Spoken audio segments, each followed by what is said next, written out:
বন্ধুরা, আজকে দেখো আমি যে রেসিপিটা বানিয়েছি, ভিডিওটা আগে দেখে নাও, তারপরে আমি খেয়ে বলবো কেমন হয়েছে। দেখো তেল গরম হয়ে গেছে, ভাজা হয়ে গেছে, এবার তুলে নেব। এবার টুকরো করা গাজরগুলো ভেজে নেব। গাজর হালকা ভাজা হয়েছে, আমি এর ওপরে ক্যাপসিকামগুলো দিয়ে ভেজে নেব। দেখো ক্যাপসিকাম গাজর হালকা ভাজা হয়ে গেছে, এবার আমি এগুলো তুলে নেব।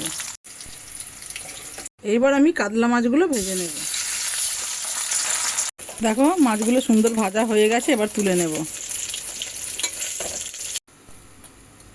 এবার এই তেলের মধ্যে দেব কয়েকটা শুকনো লঙ্কা, এবার দেব পেঁয়াজ কুচি, এবার দিয়ে দেব টুকরো করা আদা আর রসুন, এবার দিয়ে দেব টমেটো। বন্ধুরা, তোমরা যারা আমার ভিডিও দেখছো তাদেরকে সবাইকেই বলছি একটা কমেন্ট অবশ্যই করো, তবে আমি বুঝতে পারবো তোমাদের ভিডিও ভালো লাগছে নাকি খারাপ লাগছে। দেখো এইবার আমি দিয়ে দেব এই 2 চামচের মতো পামকিন সিড, আর দিয়ে দেব 1 চামচ সাদা তিল। এবার আর একটু হালকা করে ভেজে নেব। বন্ধুরা, ভাজা হয়ে গেছে, এবার আমি তুলে নেব এগুলো, আর মিক্সির মধ্যে নিয়ে আমি একটু ঠান্ডা করে এটাকে বেটে নেব। দেখো মশলাটা কত সুন্দর বাটা হয়ে গেছে। এবারে দেখো এদিকে তেল গরম হয়ে গেছে, আমি দেব 2টো তেজপাতা আর গোটা গরম মশলা।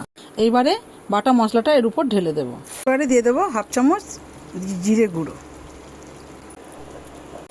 বন্ধুরা, এবার 1 চামচ দিয়ে দেব টক দই।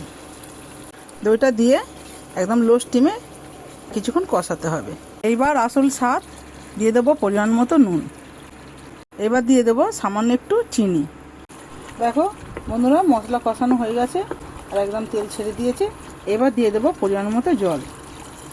বন্ধুরা, এবার ভেজে রাখা গাজর, ক্যাপসিকাম, আলুগুলো দিয়ে দেবো। এইবার দিয়ে দেবো মাছ, এইবার দিয়ে দেবো ওপর থেকে চেরা কাঁচা লঙ্কা। এবারে চাপা দিয়ে 5 মিনিট হবে। বন্ধুরা দেখো রান্নাটা আমার রেডি হয়ে গেছে। তাহলে দেখেছো তো রেসিপিটা কীভাবে বানিয়েছি, আর এবার আমি খাবো, টেস্ট করে বলবো কেমন হয়েছে। এটা দেখো বন্ধুরা, বড় একটা কাতলা মাছের পেটি।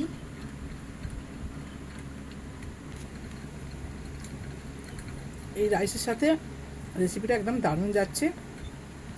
তোমরা এইভাবে বানাবে, আর ভিডিও ভালো লাগলে লাইক, কমেন্ট, শেয়ার অবশ্যই করবে। যারা নতুন দেখছো তারা অবশ্যই করে আমার চ্যানেলকে সাবস্ক্রাইব করবে। দেখা হচ্ছে পরের ভিডিও। Tata, by.